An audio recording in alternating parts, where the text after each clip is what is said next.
What do you say we get right into the mailbag there, Tommy? Let's do it. You know, there's a lot of people who, they come out here and they say, hey, I really wish you guys would stop doing that segment. But you know what I always say, Tom?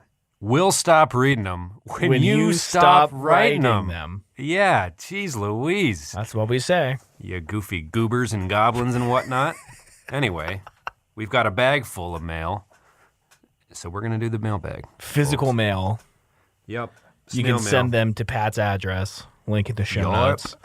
That's right. Or tweet at us at _reminiscentfm. Anyway, this first one comes from Sam in Chicago.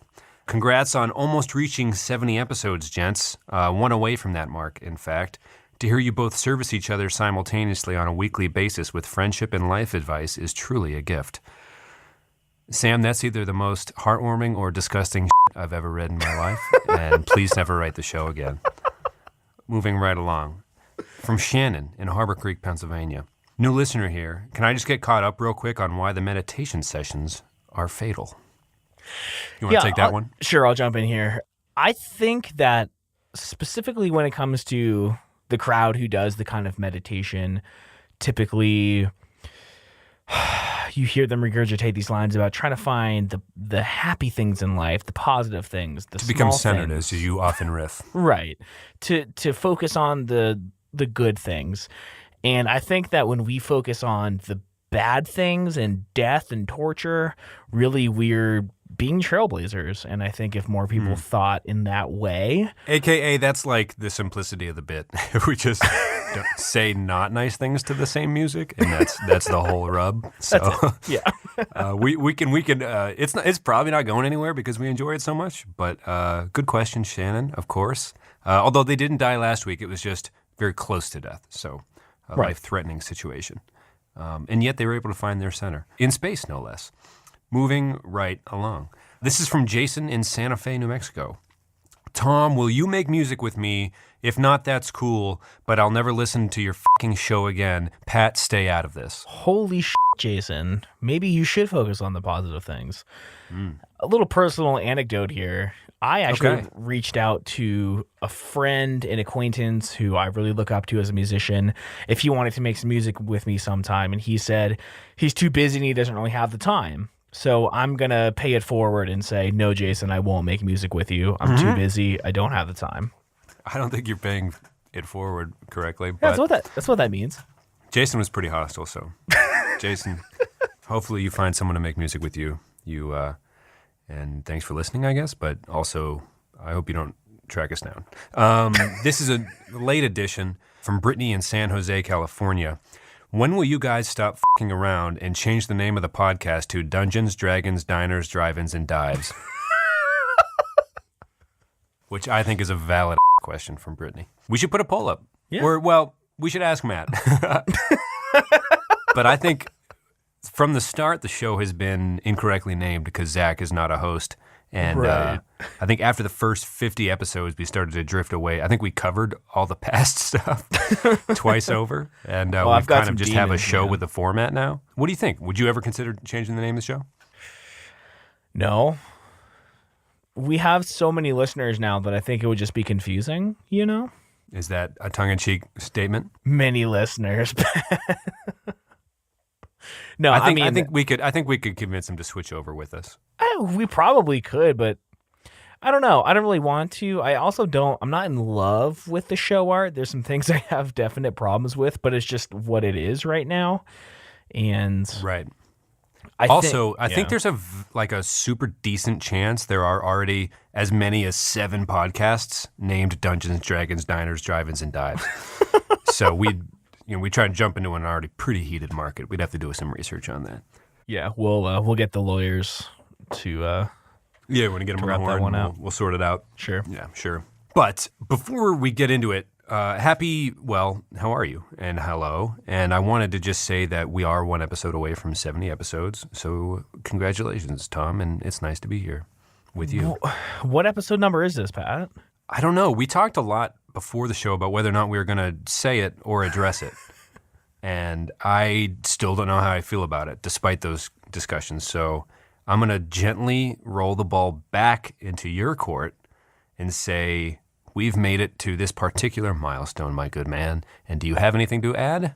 All I'm going to say is I have plenty of club horns on hand if we feel the need to use maybe them. At the end, if we feel it warrants, if we've lived up to the hype of whatever perceived landmark this might be for some. Nonetheless, 7 sets of 10 next week will be no small thing. And it might be a different show at that point, name-wise. So stay tuned for that. Thanks for sending us all the mail, folks. Keep it coming, of course. You wanted to talk this week a little bit about St. Patrick's Day. Sure. That just happened this past weekend. It did. I wanted you to talk a little bit about, you made an interesting point before the show about the mics we use, or at least that I use, the Yeti, the front address mic, and how it sounds often better than your audio, and you kind of equated that to sometimes you see political debates on, say, an online forum like a Facebook comment section where people just aren't really ready to admit something they don't understand or something they're wrong about, and they get kind of defensive about it, which I thought was a really interesting point, and I think there's a lot online about the science behind humans and their lack of, I guess, willingness to concede a point, right? I think there's a Good Onion headline that's like, giant pussy admits he's wrong or something, you know what I mean? So I just wanted you to talk a little bit about the mics and kind of speak to that point a little more, because I thought it was rather interesting. I think you were onto something there. Yeah. So there is a particular microphone that I do not own, but I know several people who do, and I've recommended it over the years to you as well. You have the Blue Yeti USB condenser microphone, and I don't want to talk my own people, but podcasters are some of the dumbest people when it comes to audio. And that's a hot take that I don't mind making because, like I said, we have, quote unquote, so many listeners of this show. You've got a steamer, my man. That's a steaming hot take. It's one of the foundations of what this show is supposed to be from the get-go. So Right. Thanks for dropping it. I'll bask in its steam as you continue. So there's a lot of things in podcasting that just gets regurgitated, and it's done through ignorance and inexperience. And there are people out there who are producing their shows and doing audio that don't actually really know what they're doing, but they know just enough to sound stupid to people who do know what they're doing. You know what I mean? Okay. And when people say that the Blue Yeti is a microphone, I don't know why I have such a visceral reaction. I don't own stock in the company. I'm not the co-founder of the company. I don't even own the damn microphone, but I literally see red. Like, I just want to go full Alex Jones and just start screaming into a microphone that it's such a good microphone. And they're like, oh, it's so hard to make it sound good. And we've posted pictures of your setup, how easy it is to make this mic sound good. I have the industry standard microphone, and consistently your audio sounds better than mine week after week when I have, quote unquote, the most desired microphone, in audio. Whatever, man. Well, the undershirts I have padding my setup, they're pretty soft. I mean, they've been with me for about half a decade, so they've been through the wash a bunch, so they're pretty soft. And I was, just before we got on the phone, I was trying to think about why I get so pissed. And I don't think it really has anything to do with the microphone. Again, I don't really have right, and this is where the take this really steams up for me. Right. And I sorry, I cut you off. I got too excited about the take. So, to me, it reminds me a lot of certain members of political parties who regurgitate bullshit. Because they don't understand something, it's not real, it's fake. Well, I liked when you widened it past that to just, I saw a study or some headline the other day that was like a Twitter study that things that were false spread faster than things that were true generally, which I thought that whole concept is very interesting. And I know Facebook algorithms in the 2016 election, we don't necessarily have the numbers or the know-how to have a constructive conversation about all that, but that is an interesting notion that the Yeti is a microphone that can produce quality sound. It does for us week in and week out. And yet the forums that you see, podcasting audio forums, rail against it repeatedly. And is it people who are bad at editing and they don't want to admit it? Or how do you think something like that even develops? They say that it is too difficult to make it sound good. And what I want to say to them is, if you can't make this microphone sound good, you're either lazy or stupid, because it is so easy. Like we've said, you have a pile of clothes packed around this microphone, and your setup is essentially a mobile setup. It doesn't stay there. You're on a fucking dresser, for God's sakes. There's no sound conditioning anywhere in your room. I unpack it every week, everybody. I literally kind of break a sweat every week when I do the setup. So, Matt, I hope you're having fun.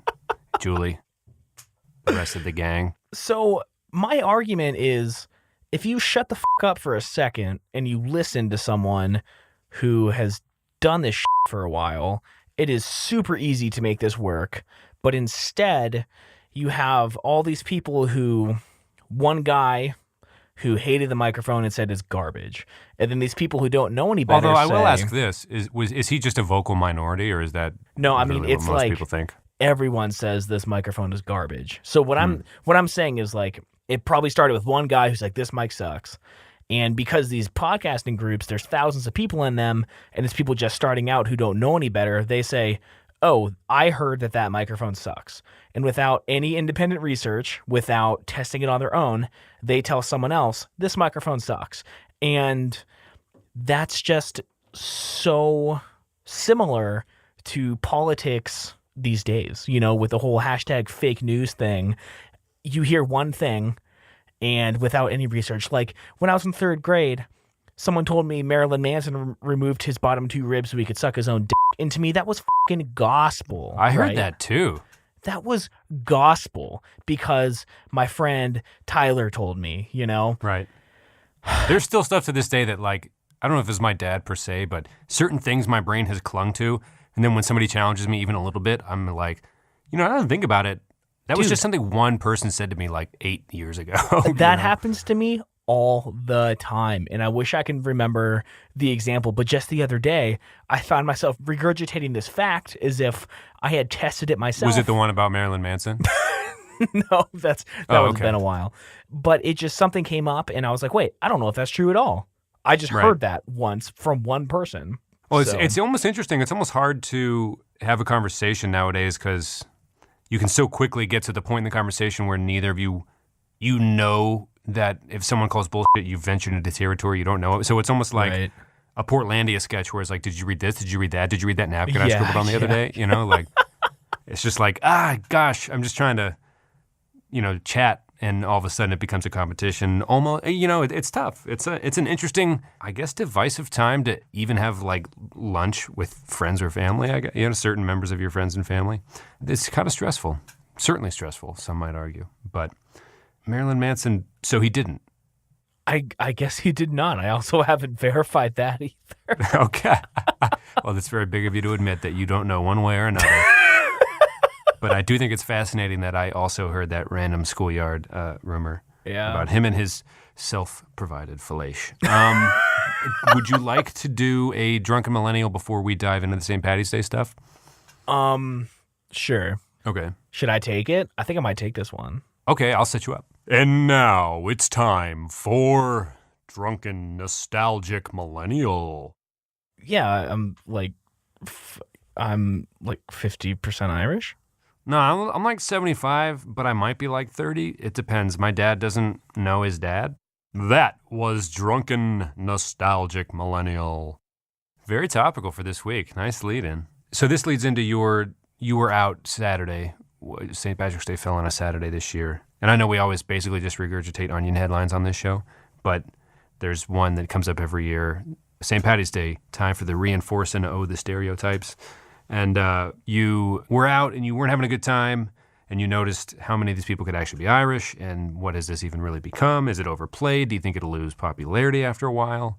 Is it too much to have every holiday be just a purely rip-raging drinking holiday?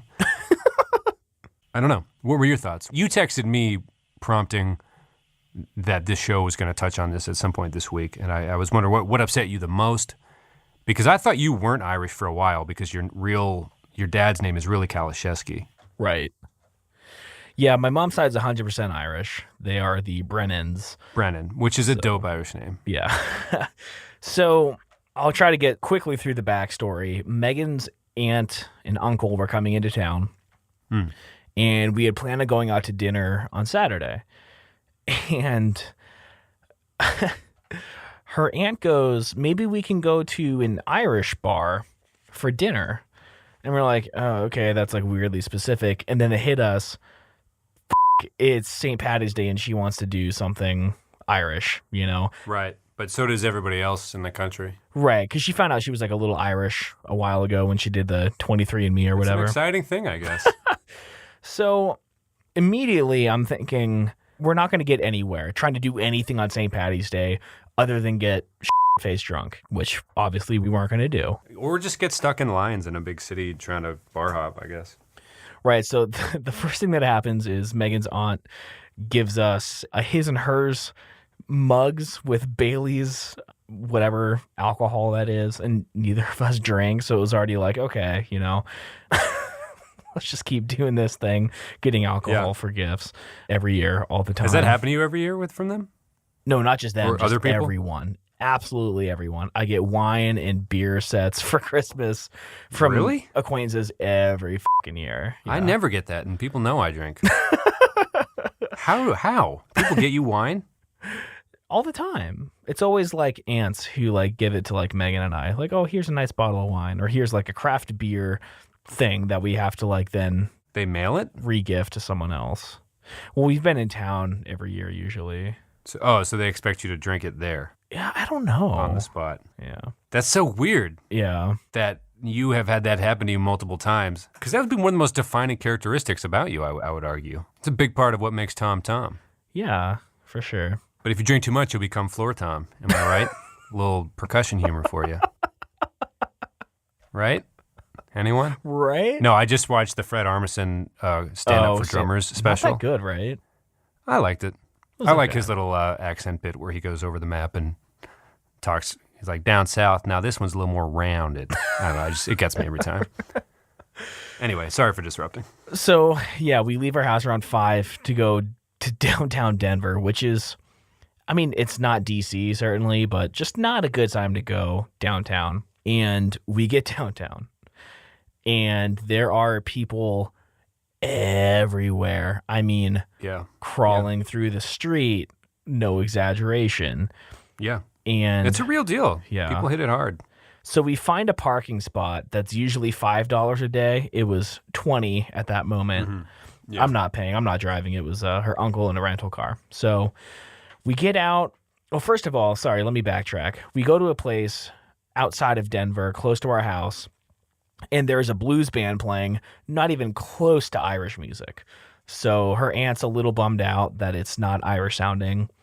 There was a guy who did some laser woodworking stuff, and I bought a couple things. Fun vibe, though. Live music, I guess. Yeah, it was cool, but it was like bluegrass. I don't even know. It was just like so weird.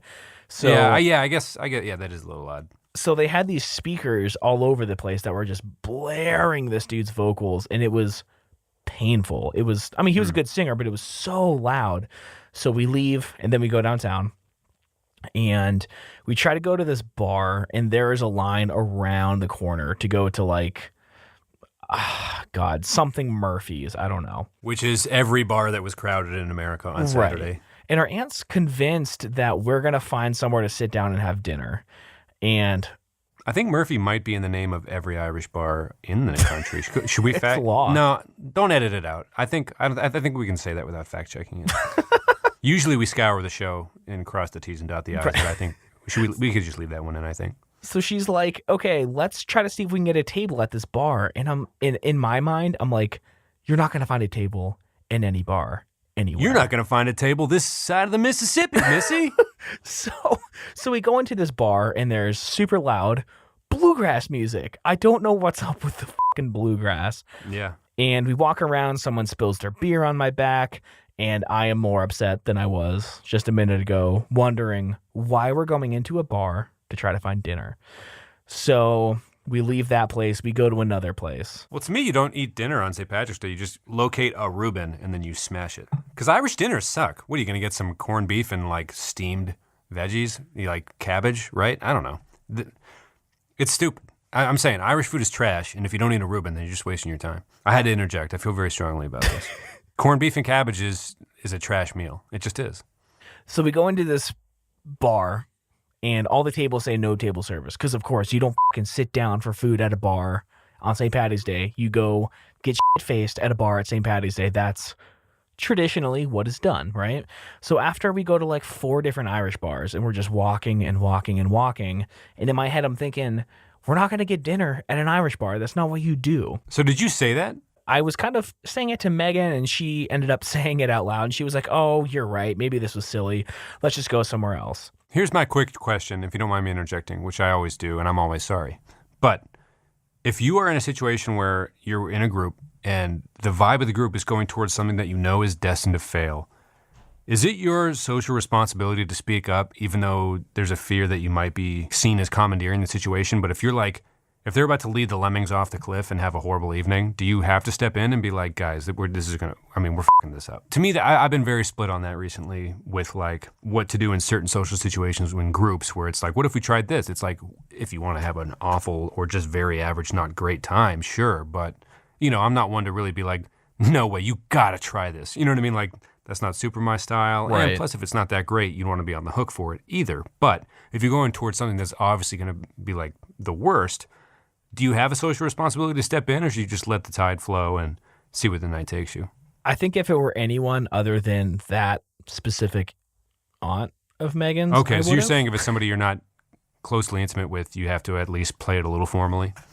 Well, if it wasn't her, I think she's a very strong personality, and I think it would have been futile to recommend we do anything else. That's a bad mix, strong personality with absolute cluelessness about certain situations. So, you know what I mean? Like, oh, let's go to downtown. Hey, let's go to a bar. Maybe we can sit down there and eat. Like, if you tried to write, like in a script for a movie, someone who was doing the opposite of what is easy to do on a St. Patrick's Day in a big metropolitan city in America, that would be what you would pick, right? So, I mean, that's tough, right? What do you do? Just no one's going to stand their ground. You just kind of have to get pulled by the collar around by some dumb for the entirety of the Saturday afternoon, listening to bluegrass and having just a generally awful time. So, well, I'm not calling her a dumb first of all.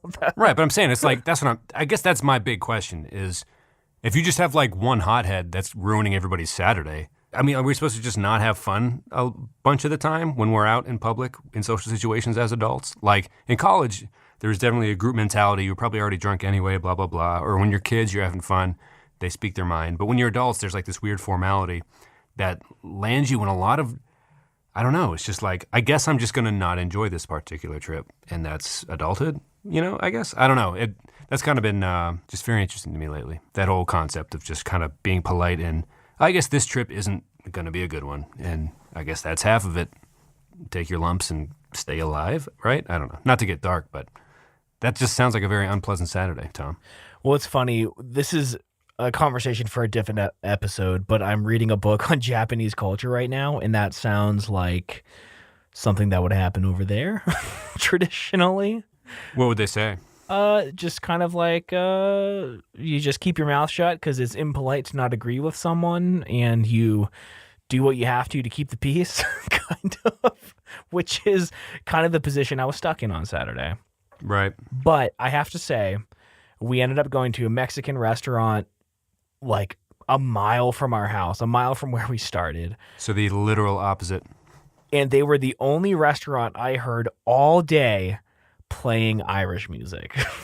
The Mexican restaurant? Yeah. That's incredible. That's an incredible end to that story. Man, that's good.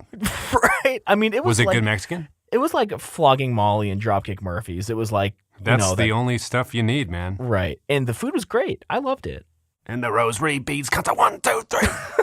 Fell apart as you hit the floor. My roommate in college used to call it Talk Like a Pirate Day. Because he was like, is that all Ireland is? Just people singing like pirates? And this is fucking stupid. But yeah, it got me thinking just now again about like people that spread false narratives about microphones that work well. Just being the louder ones? Like, how does that happen? People get so hot-headed when they are easily the least informed of the bunch. Is it all go back to that one movie, Idiocracy, with Luke Wilson, and we're just doomed to fail as a human race? Or, you know what I mean? Like, is the vocal minority going to damn us all to hell, drowning in our own melted ice caps? It's hard to say, Tom. But anyway, I'm glad you at least got a decent meal. It sounds like it was tasty. Yeah, it was great. was really The good. old backup plan where you go to a Mexican restaurant that plays Irish music on St. Patrick's Day. That old chestnut. Super standard. But what I do feel like I need to say about St. Patrick's Day, even being only 50% Irish, Are you saying you have a hot take coming? I have a hot take coming. Oh, I'm ready to receive it, my good man. Are you sitting down? In my upright and locked position, my good man. I think St. Paddy's Day, along with most American holidays and generally most things Oh, God. American. You're going to drop the hottest take ever dropped. This is the biggest setup I've ever heard in my life. I think it's a fucking embarrassment, dude. You got to play the air horns, the club horns at that particular moment, I think, for sure. But seriously, it is tragic. I mean, there were literally girls that were blacked out at 6 p.m. being dragged to their car. And I think if there wasn't this facade of we're celebrating this Irish saint or whatever the fuck, if you just said, I want a reason to get fucking hammered, I'd be like, yeah, okay. But like, I think this whole we have to make an excuse for it is, I don't know. I think it's stupid. And I think also how overkill and how ridiculous it is with people in green wigs wearing like leprechaun stuff. It's so fucking American. And I just find that so embarrassing. Like the stereotypical. That part doesn't bother me. Wearing green and partying, having a good time is okay to me. I guess the Instagram part of it is what bugs me the most. I don't mind people partying and enjoying themselves.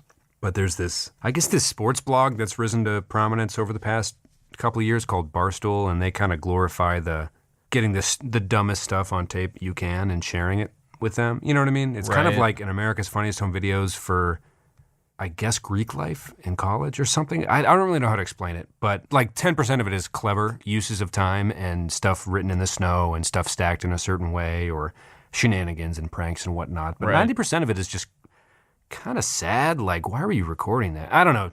There's something about, I don't mind wearing green and having a beer and having a good time and partying and all that. I think it's the documenting it to prove to other people that it did occur is what I think. I don't know if it actively upsets me. It's just like, man, I don't know. It's interesting that it went from MySpace, like just that decade flew by, where it went from like picking your MySpace top 8 to like people need to fucking see this. You know what I mean? And I was like, wow, I wasn't even really paying attention, I guess, or it's shocking to me, especially now that I've been like, I guess almost 5 to 6 months removed from having a personal Facebook account at this point. How kind of easy it is to just let that go, I guess. I don't know. It's a powerful tool. It's beautiful, but it also messed with the 2016 election and might be what brings hell on earth to earth. You know what I mean? So it's like, yeah, but you can organize your events. It's like, yeah, but like bulletin boards did that too, like for years. And then like, but they didn't ruin our republic, you know? So that's another thing bulletin boards don't have on their resume. So I guess if you're weighing the two, it gets pretty heavy pretty fast. But I don't know. I don't know what to say because I don't want to bash having fun. You know what I mean? Like, I would be very hypocritical if I sat here and said, like, yeah, people shouldn't make a fool out of it. I mean, like, people literally would probably have pictures of me doing really dumb stuff in college, drinking alcohol, just doing college stuff, right, and having a good time. I don't want to bash fun, but there's something about the documentation of it. And, like, I guess I saw a meme where, like, someone was at an airport in Florida and the sun was just setting, like, at the airport, not at the beach, and there was just, like, many middle-aged women pointing their iPhones at the window, like gathered like a flock of seagulls. And it was just like, man, damn it. I don't know. It just kind of didn't make me sad. It was just like, do you think we can ever dig ourselves out of this? Or are we just kind of, are the phones there to, I don't know. I catch myself with my phone far too often. Jesse and I will be having a nice evening and all of a sudden I'll check my phone, but I really have no need to at that moment, you know? Right. And it scares me, you know, because I would, without Facebook, I only really have email and work email and texts to check, or Twitter. I still have like a Twitter that it doesn't have my name on it, but I think it's a good, valuable source of information. So maybe I'm a hypocrite in that sense, but it's definitely not used for interaction. Anyway, not to take us too off course, should we come back down to earth and move on to the next topic? Yeah, I mean, I basically just want to wrap it up saying that. Yeah, sorry, I should have let you interject with your final thoughts on the matter. That's okay. I don't mind people having fun. I typically won't be at the party, but I think there's... With that said, though, you party harder than anybody I've ever met, and you're like Andrew WK in the sense that party can be a way of life and not drinking at all, you know? Maybe back in my earlier 20s, yes, Pat. No, I mean, like, there are two dudes that are coming to my wedding, you and this guy, Clayton, that I met in New Mexico, and I kind of in my head, I haven't really told anybody out loud except Jesse, but like, it's like, she's like, do you think people will come and have fun? I'm like, Jess, we're bringing in a couple of ringers from out of town. I think people are going to dance and have fun. Like, I just picture you and Clayton just like noted legendary partiers, and you are a sober partier, which I think is all the more impressive, but I'm like, people are going to be shaking they things, trust me. You know, like, the dance floor will at least have 2 occupants, and it'll be the ringers we're bringing in. Yeah, I used to go to dance parties all the time, and people would always come up to me asking where I got my drugs from. Like, dude, I'm not even kidding. I was at this party. It was my boss's party. The party ended 20 minutes before my work shift began, and I just walked from her house to work, and I mean, soaked in sweat. I just danced for like 8 hours straight, and this girl was like, "What are you on, Molly?" And I was like, "Huh?" You know, she's like, Am I on life? Are you No, she asked, "Are you rolling?" I was like, "What?" She's like, "Rolling." Right. I was like, "I don't know what that is." She's like, "Molly." And I was like, "Oh, no." She's like, "No, seriously, do you have any?" I was like, I don't. She's like, "No, but like, do you have any? Like any Coke?" I was like, "I don't have anything. I'm sober." And she's like, "F you." She like thought I was like lying. Like upset that you were just having such a joyous moment, like in your own life sober. Right. So I don't mind. It's the rhythm of the music, baby. So I don't mind the party, obviously, but I think the facade of this, like, we're celebrating St. Paddy's Day. No, you're not. You're just getting drunk. Just call it what it is. Right. Yeah. So you think you'd be more okay with it if people just named it differently? If they just called it like, you know, today's drinking day, then be like, okay, everyone's drinking today. That actually sounds like a great holiday. Actually, I like drinking day. It's every holiday in America, dude. Like, come on. Yeah, as long as people are getting safe rides home and not driving, I don't really have a problem with it. Sure. Great for the economy. Really stimulating those local bars. Speaking of stimulating, what episode is it, Pat? Nice. That was fucking good. I just have to give it up for that. It's episode 69, Tom. What?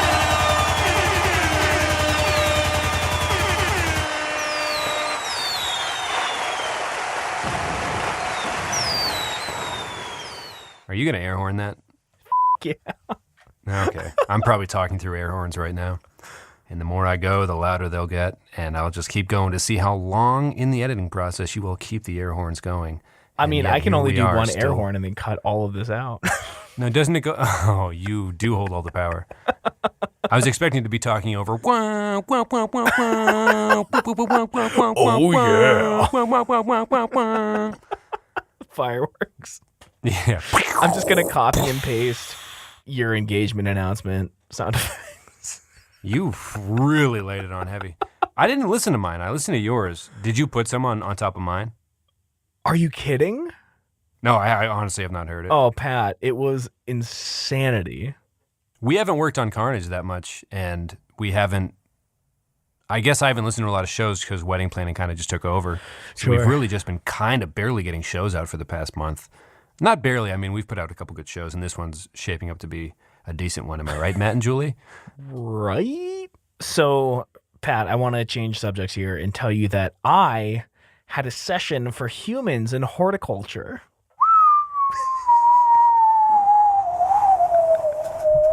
Whoa. Okay, so I went to I don't know if I told you about this. I went to a seed swap a couple weeks ago.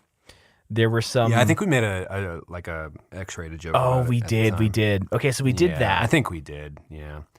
What was weird is this is one episode before episode 70, and we have barely touched it. But you said seed swapping once, and we murdered it for like half an hour. So I don't know what that says about us, but we have some real self-reevaluation to do, I think. So anyway, sorry for, as usual, cutting you right the fuck off as soon as you start a story. So anyways, no, I'm glad you did. I already told that one. Megan and I have done some more research on the gardening, and we recently started watching this show on Netflix that is kind of like this low budget British gardening show where this guy goes and it's called like Big Dreams, Small Spaces or something, and he like helps. That sounds incredible. I feel inspired just hearing you say the name of it. He helps people on budgets build their dream gardens. Wow, so it's like Bar Rescue, but way less going on. Right. And we've been watching that. Megan went to another class at the library on planting seeds. My buddy Victor was going to come over on Sunday and help me start planting the seeds, but I just found out that he is having a child, and he was finding out what the sex was yesterday. So he blew me off like an asshole. Blew you off because he was having a kid? Yeah. Well, screw him. He's not a real friend. So I found out that we get a neighborhood gazette, like a little super local newspaper, and I just think it's the most charming thing in the world. And also it made me super like happy, feeling like I'm a part of something, like, oh, it's this neighborhood. And it was actually really good, man. It was like 20 some pages, well written, great articles, like local highlights. And actually it made me realize how the neighborhood we live in, like the immediate neighborhood, is like borderlining a little trashy, but if you go one block in either direction, it's like really cute, which I'm okay with because the rent's super cheap. But there's a lot of cool stuff, and there was an article, I think if you remember last week, I was concerned that I was becoming too much of a retiree at the age of 26. But you're a worrier, and we try to delve into it weekly. I read an article that was helping seniors get ready for the gardening season, and I read it, Pat. Hey, at least you read, man. Well, I had Siri dictate it to me. Just kidding. You did? No, just kidding. Oh, okay. Yeah. What's that John Waters thing where that director, he's like, make reading cool again. If you go back to someone's apartment after the bar and they don't have any books, don't f*** them. Or something. Which I thought was a really funny quote. But I love you because you read an article that in a print publication. Not that it has to be print, but people don't just read the headlines, folks. Anyway, that's my interjection. But yeah, so I read this whole newspaper. It was great. Just fucking derailing every hope and dream you've ever had. No, I love it. It was really great. It was really inspiring, and I am just so excited about the gardening stuff. Good. What do you think you're going to grow? My main focus, I'm really obsessed with tomatoes currently. I like viney things, but dude, we have... Are you going to make some sauce? I like my what cream kind of sauce are you going to make? I like my white sauce. Hey, Pat, what episode is this again? Oh, wow, you are... You didn't even give me a chance to breathe or respond. That was... quite racy, my good man. That was quite racy indeed. But yeah, I don't know. I don't really know where I'm going with this, but local... No, you're pumped about a garden, and I think that's great. And you read, and that's good. And I wanted to make it like a Saturday morning tradition to like wake up and read the paper. Like, I never thought that I'd want to get to that point. Do you still drink coffee? Yeah. Drink coffee and read the paper. It's one of the small joys in life. I never thought that I would get to the point where I wanted that to like be my life, but I long for it. Here's what Jesse and I do. We don't get the daily paper, but we get the Sunday edition of the Inquirer here, the Cincinnati Inquirer. So I don't have the pressure every day to like speed read a bunch of shit. You know what I mean? God, but just have Siri dictate that to you. But on Sundays, you have the day to go down, walk down to where they deliver the mail at our apartment, pick up the newspaper, bring it up. The coffee's ready at that point. You pour yourself a cup, and you just kind of, maybe you learn. That's the thing about like, I guess coming from a journalism background, what I like about a newspaper as opposed to, I guess, an article you click on, a link, you're probably going to learn something, maybe 2 to 3 things that are pretty important in your, the $1, $2 you spent on one newspaper, right? Right. It depends how much you value information, I guess. But I always enjoyed flipping through, and usually it's at airports at this point in my life, where I actually sit down and I'm able to read a print product like that. But kind of from start to finish, flipping through all the sections of like a USA Today weekend edition. I know USA Today is what it is. It's like the CNN of newspapers, but you're like, maybe I'll check out that movie, or maybe That's interesting. I didn't know about that trade deal, or maybe just a quick glance at the business section like, oh, shit, Amazon's going to do that? I don't know. It's just, what tidbits did you get for your dollar that day? And that's always been kind of exciting to me when you have the time to have a cup of coffee and just really, instead of thinking about sharing it immediately or reading the first 3 paragraphs to see if the headline matched up with it, it's just like right. a set of information that's there and accurate. And here I'm going to go on a journalism soapbox thing, but newspapers are just so great, and they are accurate, and people take time, and the internet has kind of forced them to not stray from those principles, but they're all dying too fast anyway to even be saved. And now I don't know. It just sucks, man. You could spend $1 to $2 and get be really informed about your city. Also, I like what you said about reading the article, not just to share it, because so many people see a headline and they just click share. You know what I mean? Right. And a lot of times headlines are purposefully deceiving to make you want to read the article, and then it's obvious who didn't actually read it. Well, and again, I'm just an onion regurgitator, but there's this onion thing like, we don't get paid unless you click the link, you dumbass. So it's like, comment all you want, but this does nothing for us. You know what I mean? Please just click it. You know what I mean?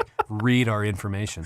So, but it's so brutally accurate too, right? It's so jarringly, stabbingly accurate. I don't know. It's kind of goes back to that Facebook thing where it's like, it almost ruined the world literally, and is in the progress of doing that, but it's kind of cool. Stuff's faster and freer, and that's fun, but I don't know what's best for us. Probably sitting down and talking face to face after we drink coffee and read full newspapers together, so I don't know. I think that's really awesome that you're doing that, and I think it's awesome that you're gardening, and like I said last week, I don't think you should feel ashamed at all. I think Sam Cray, I always love this quote he regurgitated. I forget who said it, but something along the lines of live simply and make things with your hands. That's kind of what he says on his Instagram stories a lot. And he makes bowls and spoons and shit like that, which is not something I would necessarily do, but I just thought it was a really beautiful sentiment, know what you need to find inner peace, and make stuff and live simply. I don't know. It seems pretty simple to me. Grow some tomatoes. Keep reading the paper. Love your dog and love your fiance. It sounds like you've carved out a little nice piece of Denver for yourself there. And I'm just really happy for you, Tom. We've come a long way in this show. Yeah.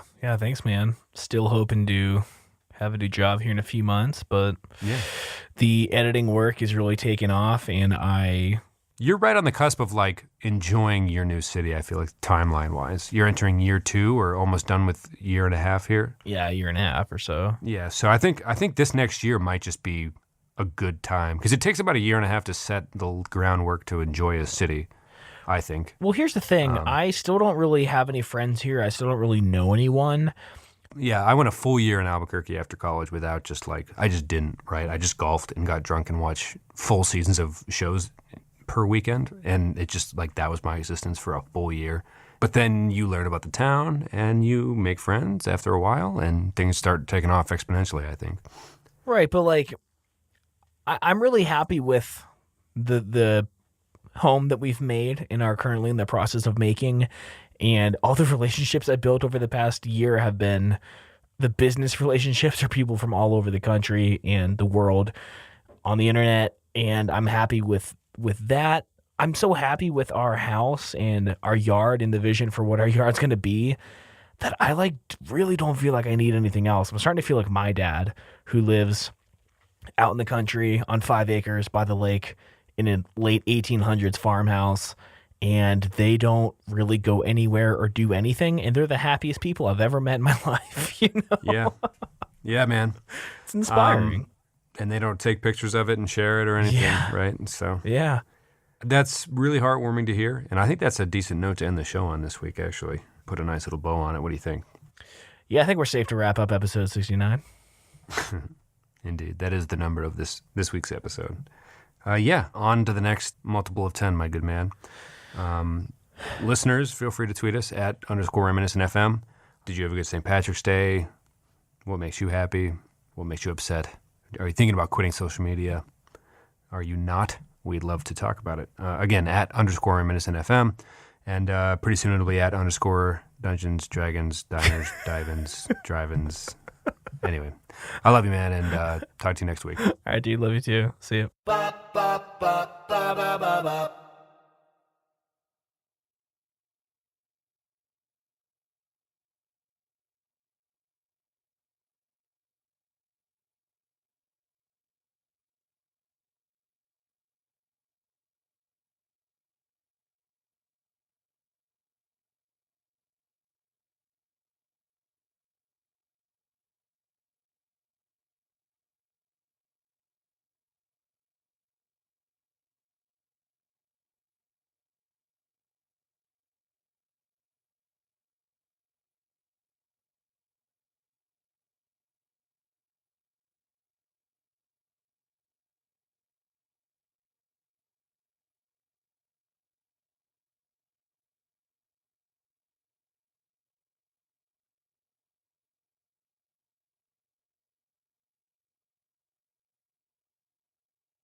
Yeah, I guess we should just end it there because it fell off the face of a cliff.